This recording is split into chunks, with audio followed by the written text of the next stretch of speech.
Christmas break. So, you're it. I would like to start with a word of prayer. I plan to invite a bunch of the guys from the center to our cantata, and also I'm trying to get permission to hang up one of the flyers at the center there. So that would be my prayer request for now. Anybody else have anything you'd like to request for prayer right now?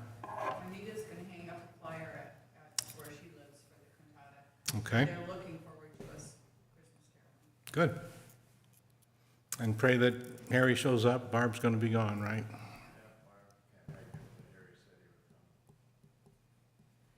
Okay.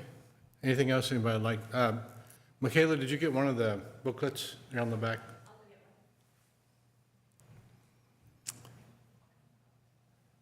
Okay, well, Tom, would you lead us out in prayer? So, invites to the cantata at the center and at Anita's apartments, and prayer for Harry to come. Dear Heavenly Father, thank you that we be here tonight, learn some more about Bible manners and customs, how to make it a proper night, lift up the upcoming cantata, and the different people who've been invited. Pray for Anita, and she left a flyer in her building, and pray that we'd be able to get one at the senior center too, and we have people come just to hear the gospel. Thank you for the message that we proclaim, and we glorify you for, and thank you for all that you've done. And we're so grateful, Lord. We ask in your name. Amen. Okay, this is going to be on live stream, not Zoom, obviously. I'm not sure if it's set up for live stream tonight or not. It is? Okay, great. So there may be people that wanted to get in on the class but didn't understand that there would be a live stream, so I think it'll be recorded. Yeah. Okay. Okay, so it'll be recorded if people want to go back and catch this one, and some of the college students maybe would want to as well. I think our pastor did a real good idea of explaining why we're having a class like this. And one of the, way back when I was in grad school at Maranatha studying hermeneutics, one of the things that was brought out, excuse me, is the need to understand the Bible historically and put ourselves back in the setting as much as we can.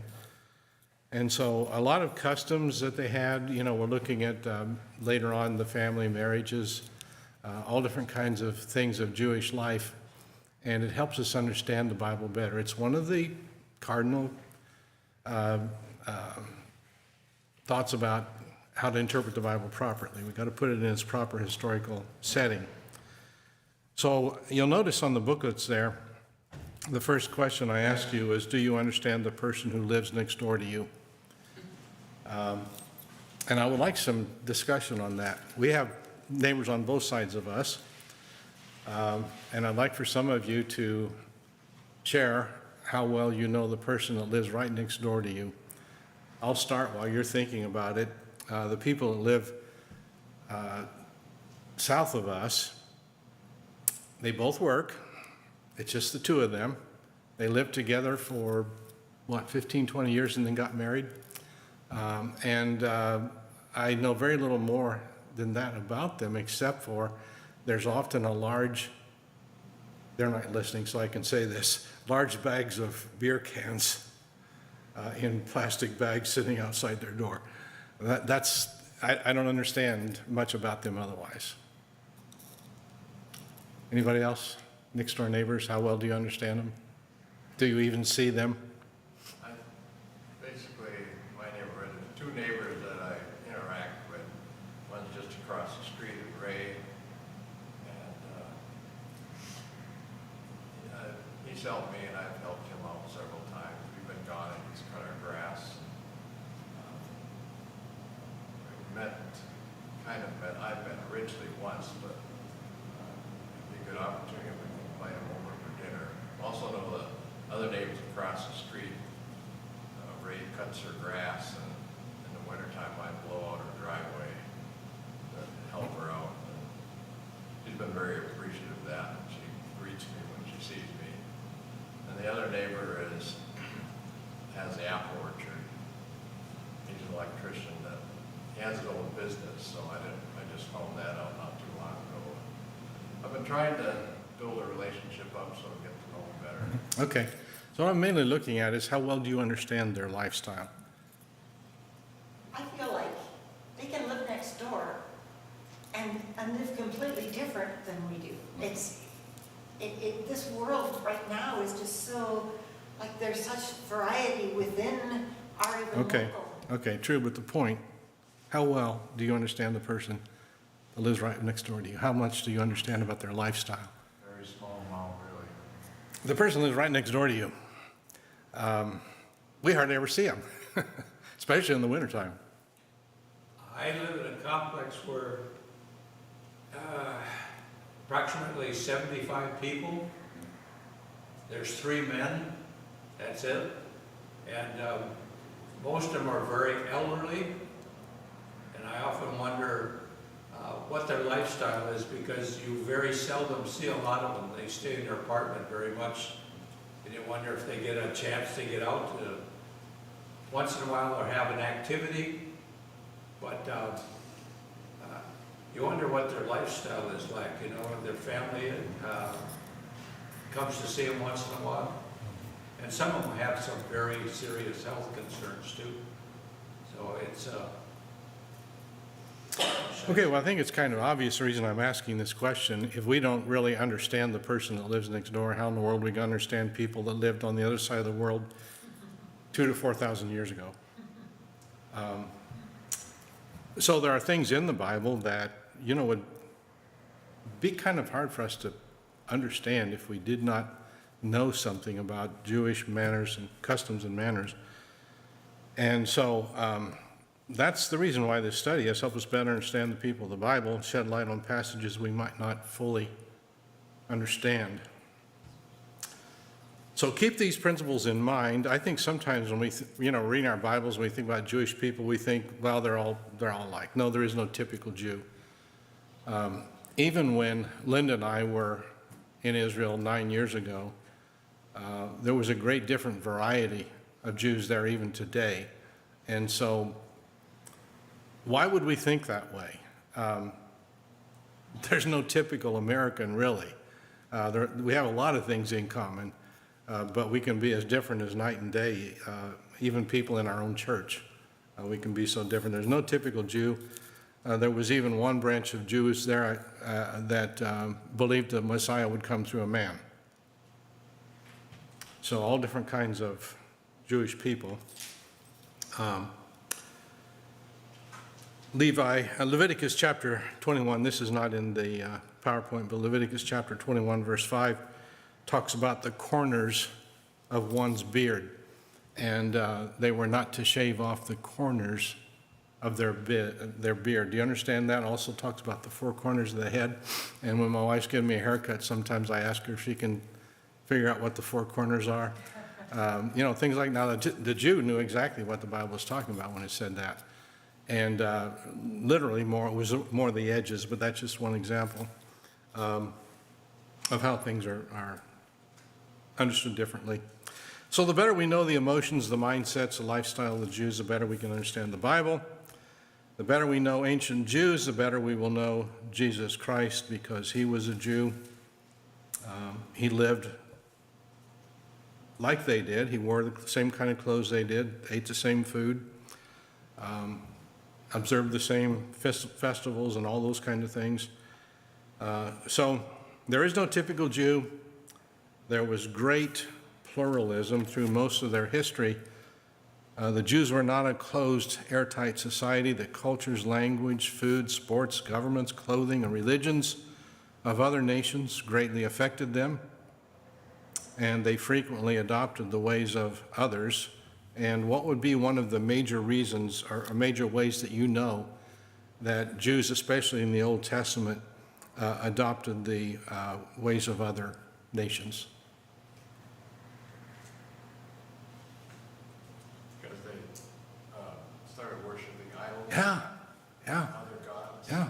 And why? How did that? Intermarried, Yeah, so they brought in Yeah. titles. yeah. And they looked on the other nations and wanted what they had. And they wanted to be like the other nations. We want a king like the other nations. And so they began to accommodate themselves. Like Pastor was talking about in Sunday school, peer pressure is a big thing. And the way people are influenced is a big thing. So do not judge them by their laws, because in many cases, a law was the ideal, but not necessarily the reality. So pretty much every Jew knew the law. They knew the book of Leviticus, not just the Ten Commandments, but they knew the law. Does that mean, however, that they were keeping the law? Well, not necessarily. They made their own interpretations, didn't they? And they made their own loopholes. Now, people don't do that today, do they? Look at all the religions. Problem is that most of them are, you know. Some of the men, we like to pray before the service in between Sunday school and church, and Aaron was praying this morning about how thankful we are and ought to be that we have a church that's biblically sound and doesn't just take a verse and run off with it, but takes it in its context and preaches the truth. So Jewish culture was not static. There were a lot of changes over time. For instance, the lives of Abraham and Peter were very different from each other. And of course, they're separated by over 2,000, or what, 1,500 years, something like that. So avoid the trap of reading about an act in Genesis and then extrapolating that concept into the Gospel of John. Life among the Jews did change over a span of thousands of years. It changed drastically. So the first thing we're going to look at is Jewish homes and the houses themselves. We find that the houses were mainly to provide shelter and a place to eat and sleep. How does that differ from our homes today? Obviously, we do all three of those. But in the Jewish home, that's pretty much all they did at home. For one thing, the houses were really small. The average home had one room and a dirt floor. Back when I was living in San Diego years ago, this before I was saved, I did go to church for a while and got to know a man in the church who did some missions work down in Tecate, Mexico. And he invited me along with him on one occasion. I remember going once. I might have gone twice, but I remember once. And we went to visit these people. Their walls were cardboard. Their floors were dirt. So, and that's only 50 years, 55 years ago. Can't believe it was that long ago. But there's still people in the world today that's basically what they have to live in. So their home life was filled with a lot of togetherness. They were the families were very tight-knit and very solidly built on tradition. If you saw the movie Fiddler on the Roof, tradition was very much a Jewish lifestyle. The majority of Israelites' activities were outdoors. So the house was just built for the basics. They slept there, they ate there, and in times of bad weather, they would take shelter there. But Linda, I think when we were there were some houses that didn't even have a roof. Do you remember that? I'm trying to remember. I think so. And we asked our guide about that, and he said, well, this area hardly ever rains. That would be the exception rather than the rule, though. As we'll see a little bit later, there certainly were roofs. So the average home, one-room dwelling, minimal decor, minimal fixtures. Many of the homes were only 10 feet square. So that's pretty little, right? And we think we need big homes. We need to spread out. They 10 feet square. Picture that. This is about 6 feet, 10 feet square. But even the poorest homes had at least one staircase leading to the flat roof. And most of the social and family activities took place either on the roof or in the yard. Can you imagine inviting your friends over? Tom and Andrea, let's go up on the roof and play Golden Tin, right? Right, you'd be in favor, right? Not in Wisconsin. You know, we think of terms of, but that was the way they lived. You know, so we read in the Bible about things happening on the roof, don't we? Well, they weren't pitched like ours are. They were flat, and so the flat roofs. Especially during the oppressive heat of the summer, the family even slept on the roof. There was very little ventilation. There's so many things we take for granted today. You know, if we don't have if the air conditioner doesn't work, at least we've got an electric fan and that type of thing we take for granted. They sometimes even erected a tent or a booth up on top of the roof for privacy. And so the rooms were flat and used for a variety of activities. In Acts chapter 9, verse 10, on the morrow, as they were on their journey, they drew nigh into the city. Peter went up on the housetop to pray about the 6th hour. Now, if you're like me, you've pictured that in your mind. And you maybe thought to yourself, why in the world did he go up on the rooftop? Did he think he'd be closer to God that way? I don't think so. Why? Probably only one reason: privacy. The houses were small. I think eventually there's a picture here of that we saw when we were there about as the family grew. That'll be here coming up pretty soon. You don't have to do it now, but this was in Capernaum. It was right next to the remains of the synagogue, and there was actually another synagogue underneath that one, but they didn't tear down to get to that one because they didn't want to damage this one and didn't know what shape the other one was in underneath. But our guide told us that there was an original room, which would probably be on the lower right-hand corner, and that would be where the mom and dad, when they were first married, they lived there. And then when they began to get children, the children got married, they'd add on another room, and another room, and another room, and sometimes several stories. And our guide told us here as much as 120 people might have lived in one building, kind of like your place, Dick. Lots of people, but lots of kids, not just elderly, lots of kids. Deuteronomy 22:8, when thou buildest a new house, then thou shalt make a battlement for thy roof, that thou bring not blood upon thine house, for if any man fall from thence. And so it's obvious, you know, if you're up there on the roof messing around, there would be we would call it a what? Wall. A what? Wall. Yeah. Just for safety. And then another example, Matthew 10:27, what I tell you in darkness, that speak ye in light, and what ye hear in the ear, that preach ye upon the housetops.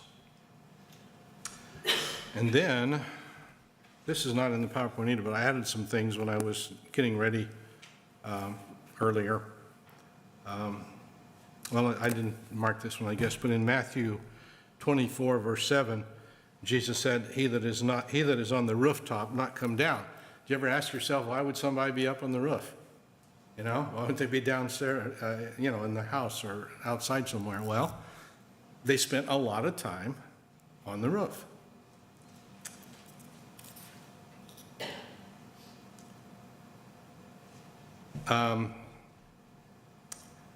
The roof would consist of heavy beams that were reinforced with brushwood and covered with mud mixed with chopped straw. It would only be a wealthy family that had the ability to use tiles to strengthen their roofs. But a mud roof, you can imagine, required careful upkeep because rain would erode the surface. It often had to be patched and more mud had to be added. In some point, grass was allowed to grow and thus retard erosion. How many of you have been up to Door County in, I think is it Ephraim or Sisters Bay, where they've got the grass on the roof and there are goats up on top of the building? Sister Bay, I think. Any of you ever been there and seen that? Yeah, okay. Kind of, if you don't know it, you're not expecting it. Whoa, there's a couple of goats up there on the roof. It's pretty high up too. Of course, goats don't mind that, right? So a lot of times there's problems with leaks, and I have gotten a lot of mileage personally myself out of Proverbs chapter 27 and verse 15, which is not on the PowerPoint. Good thing. A continual dropping in a very rainy day and a contentious woman are alike. So you know why that's not on the PowerPoint, right? But I do get a lot of mileage out of that. Not my wife. Whoever else happens to be there.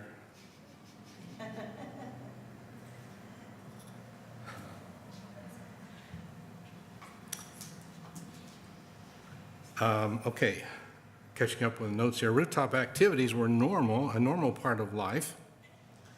And in Deuteronomy chapter 2, verse 8, it even mentioned here that these rails were required by Mosaic law.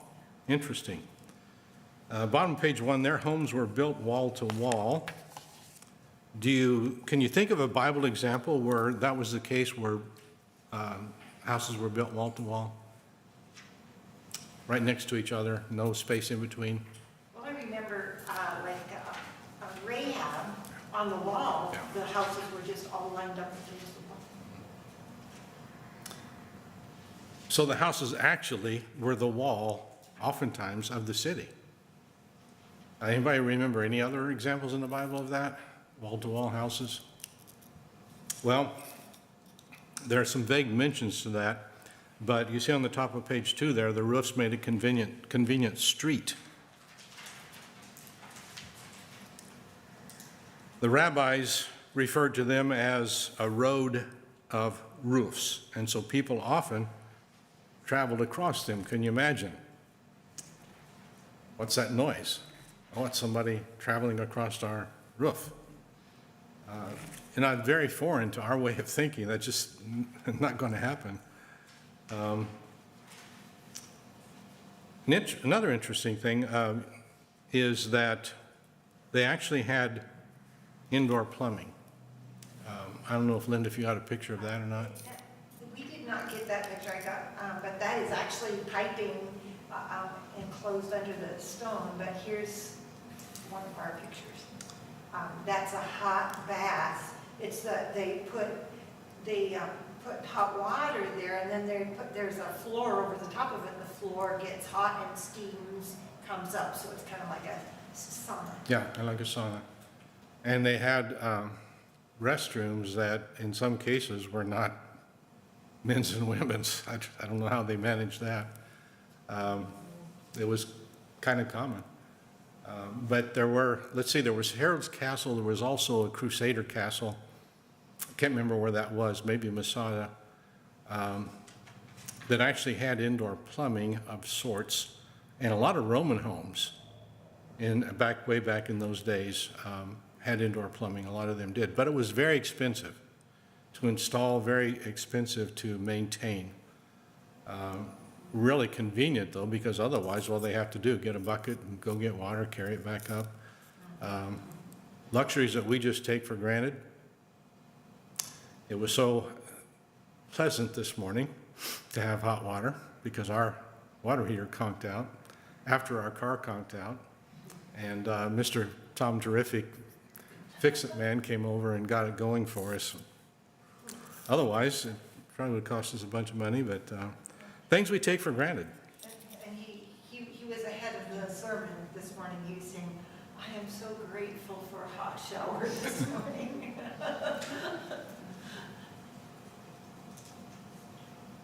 Okay, and even in some cases, by the time we get to the New Testament, some of the homes had actually even installed toilet facilities.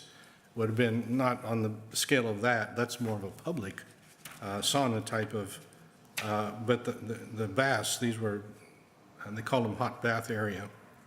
And this very likely was in one of Herod's palaces on Masada. That's probably where we got the picture of ours.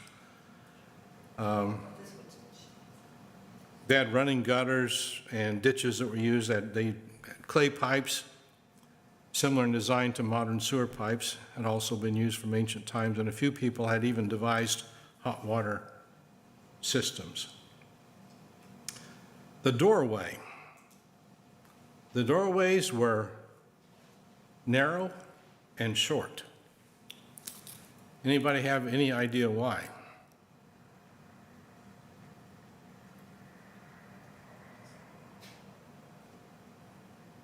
Jewish people are narrow and short. Remember Zacchaeus?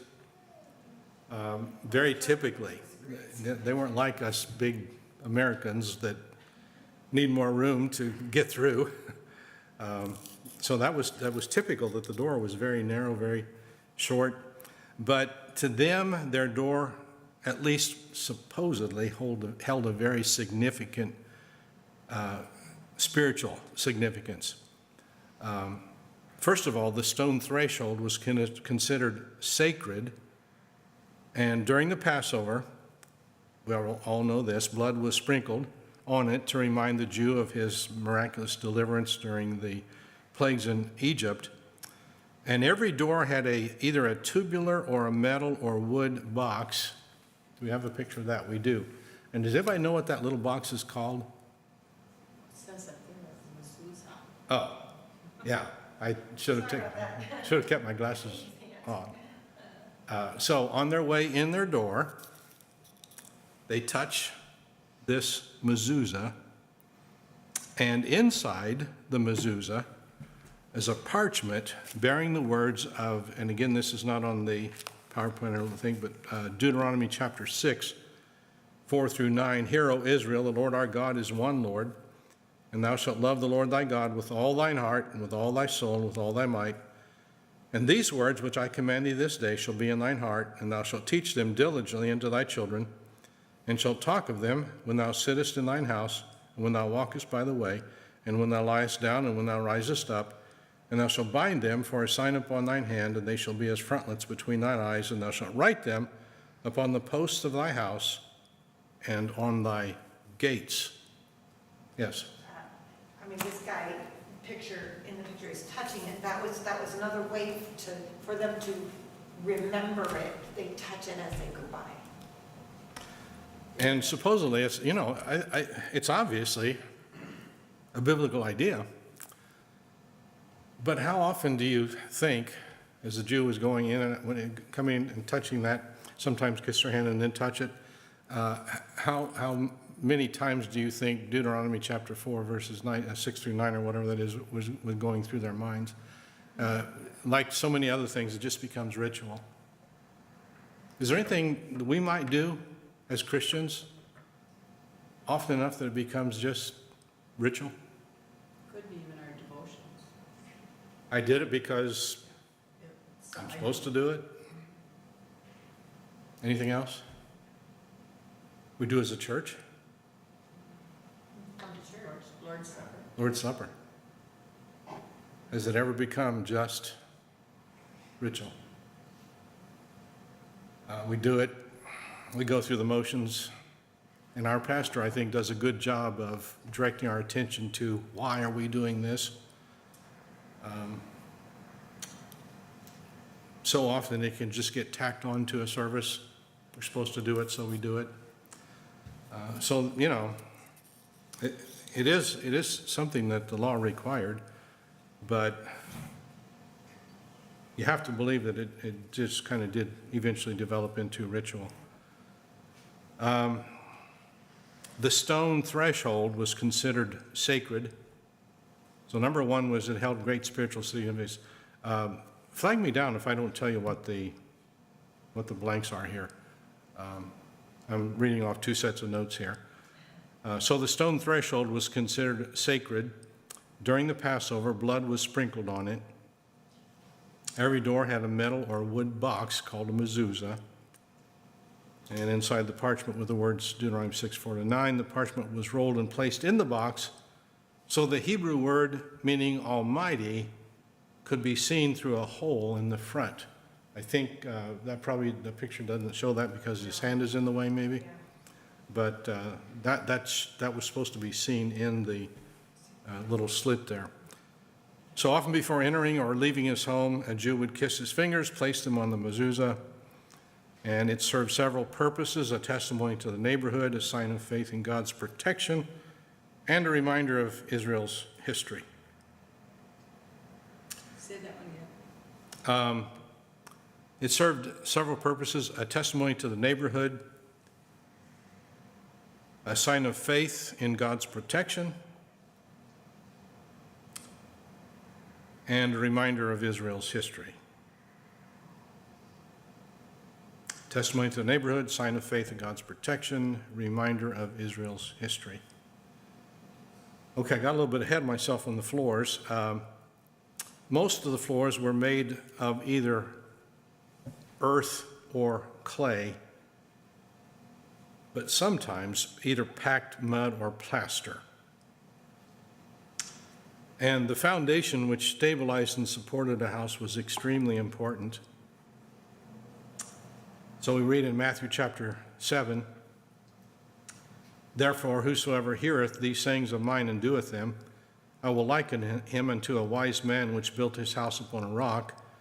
And the rain descended, and the floods came, and the winds blew and beat upon that house, and it fell not, for it was founded upon a rock. And every one that heareth these sayings of mine and doeth them not shall be likened unto a foolish man, which built his house upon the sand. And the rain descended, and the floods came, and the winds blew and beat upon this house, and it fell, and great was the fall of it." And so there were occasions where there would be heavy rainstorms which could quickly erode the ground. Now, there was no rain when we were in Israel. It was the nicest time of the year, and that's why our guide recommended that particular tour. But Tom, were you ever anywhere in the Pacific during the monsoons? I was. It can be just a calm, sunny day, and then all of a sudden you are absolutely, I mean, you cannot believe how heavy the rainfall is. And sometimes it would be like that in Israel as well. And so the foundation was extremely important. Whenever possible, the builder tried to dig down to hard clay or even bedrock. Usually, in a typical Jewish home, there are only a few windows, and they were high along the walls. They weren't really for looking out of, but they were mainly for ventilation. Glass was available back then, but it was not used. Sometimes they would have shutters or sometimes a wooden lattice to cover the window, but oftentimes it's just wide open. Oftentimes the door was just left wide open. They did sometimes have shutters that could be closed if necessary. But these windows also function not only for ventilation, but anybody can guess why else the windows were there? Did all your cooking there. Smoke. Smoke could get out through the windows. And so oftentimes the windows were even blackened because of smoke. 2 Corinthians chapter 11, verse 33. I think I marked that.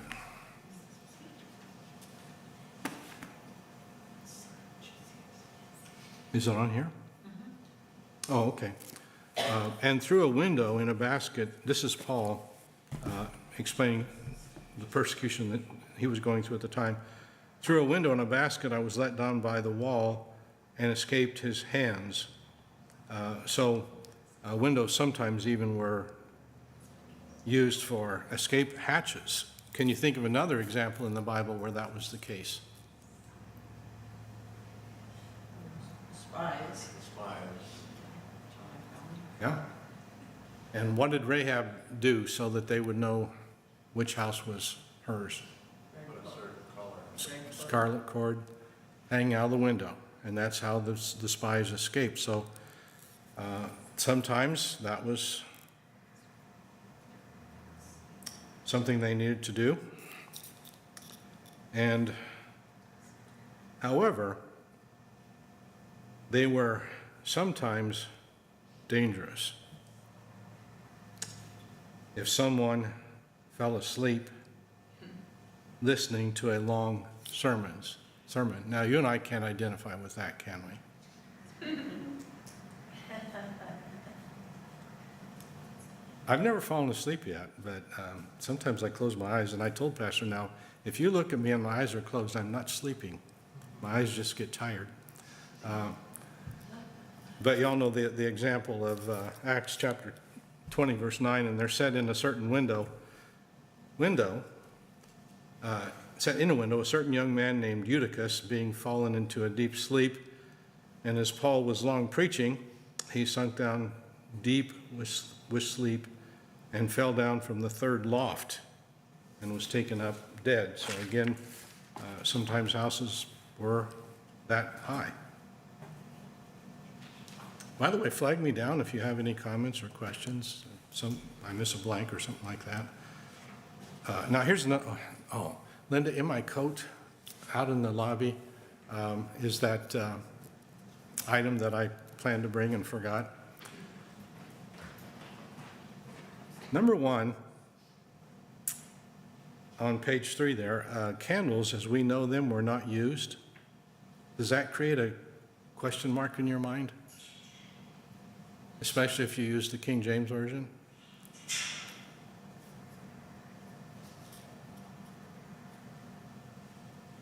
Let's look at number 2 there, and then I'll get back to that in a minute. Saucers like lamps were used, which were filled with oil. And would you just pass that around, Linda, so people can take a look at it? We were in Nazareth.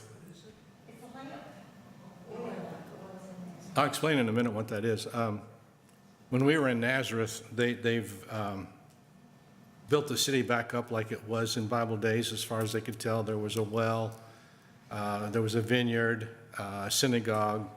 There were people making rugs, I think it was, or something like that. Men doing carpentry work. Tom, you'd have been real interested in that. But they gave each of us one of those little pots. And so, number 2 there, saucers like lamps were used, which were filled with oil. The interior of homes were dark, so lamps were always on. Luke 15:8, either what woman having 10 pieces of silver, if she lose one piece, doth not light a candle, and sweep the house, and seek diligently till she find it. Proverbs 31:18, she perceiveth that her merchandise is good, her candle goeth not out by night. We also have the example of the wise and foolish virgins. And then we'll drop down into, I'll save that for later. But you see the word candle there. Have you ever pictured in your mind someone in a Jewish home lighting a candle and then putting a bushel over the top of it? It would burn. Yeah. Now, some young people probably don't know what a bushel basket is, but I don't even know what they're made out of, but they would burn easily. They didn't use candles. The King James translation is better in the ESV because in all those occasions it uses the word lamps. So have you not pictured in your mind a Jewish woman who lost one of her gold pieces with a candle, in a dark house? The houses were dark, not many windows, so on, and obviously no lights. But when you understand that it was not a candle, it was a lamp, that makes a whole lot of difference. They were small, open bowls like saucers with one side pinched to form a groove for the wick. The saucer light lamps held a pool of oil which fed a cotton or flax wicks that lay in the groove. And so if there was no light in the house, you could be pretty well sure that nobody was home because they kept the candle going all the time. They kept, oil was cheap, the lamps were cheap, they made them themselves. Why do you think they would keep the lamps burning all the time other than just to keep light in the house? Security. Okay, and again, if there was no light in the house, then that was a sign nobody was home, so that's a good answer. They didn't have matches. Or Yeah. butane, how did they light those? I don't know. One They- light to the next, from the one you had burning to the next. That would be the case the majority of the time. Remember in the temple, the tabernacle in the temple, the candelabra, the lights were supposed to burn all the time. So it wasn't because oil was expensive, it was because it was so hard to relight them if you did not have another one to relight it with. You had to get out your flint and rock or whatever they used and, was that a hand up? Oh, yeah, when you're done. I am. Okay. I guess this is one thing that we as women are challenged with, is a virtuous woman doesn't let her candle go out by night. Mhm. And I guess one comment, maybe everybody knows this, but in one commentary I read said, it doesn't mean that she works all night. It means that she doesn't let her candle go out. That maybe somebody changes or adds oil or something. Okay, so if we didn't know that, we'd wonder, why? Why? Does that mean she's working I'm glad I get sleep. all night long or into the wee hours or something? Joshua 18:6, the light shall be dark in his tabernacle, and his candle shall be put out with him. So that was actually in the form of a warning. A light inside at night was a sign that sleepers were present. Number 4 there, to sleep without a light was a sign of poverty. And as Aaron mentioned, having a light on at night discouraged thieves. To be put outside in the dark was a sign of rejection. Remember that parable about the man that showed up without a wedding garment and he was cast into outer darkness? Helps us understand what the Bible means when it said that.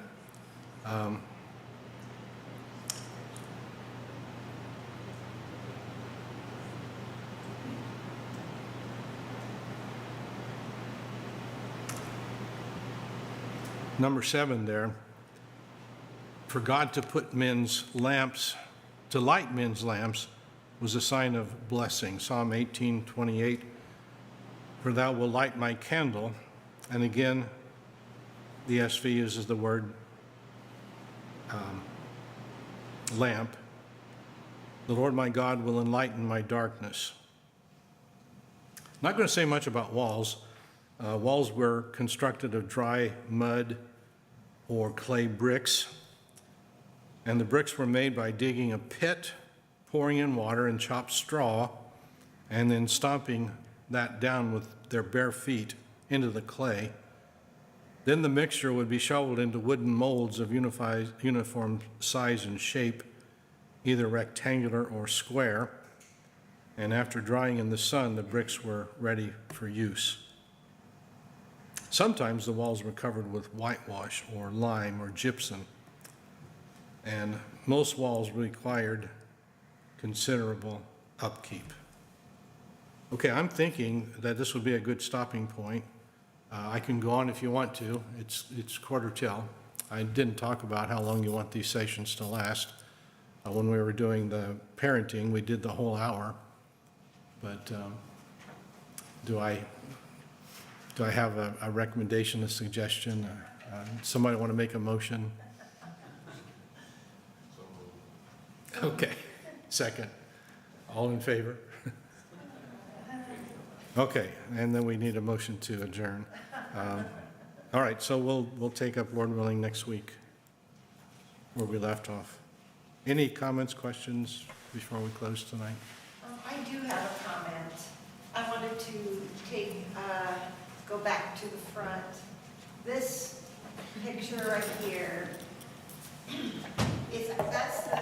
is actually the Muslim dome, because Jews don't control the Temple Mount. Right now, they do not have permission to even go on it, except for with certain parameters, but so that dome, as beautiful as it is not Jewish.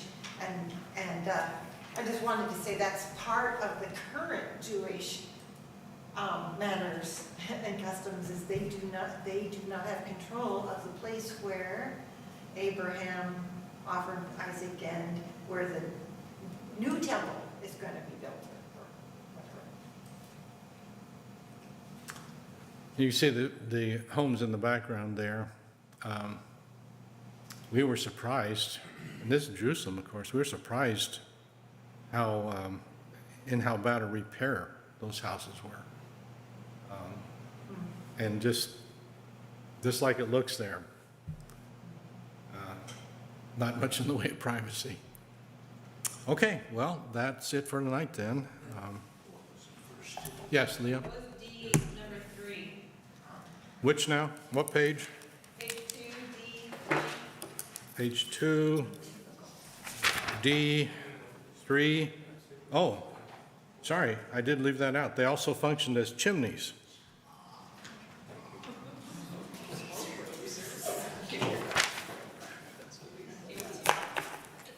Any other blanks I missed or questions? Okay, well, thank you so much for coming, and I trust that this will be a blessing, a help. We get into some pretty interesting things as time goes on. This is pretty basic tonight.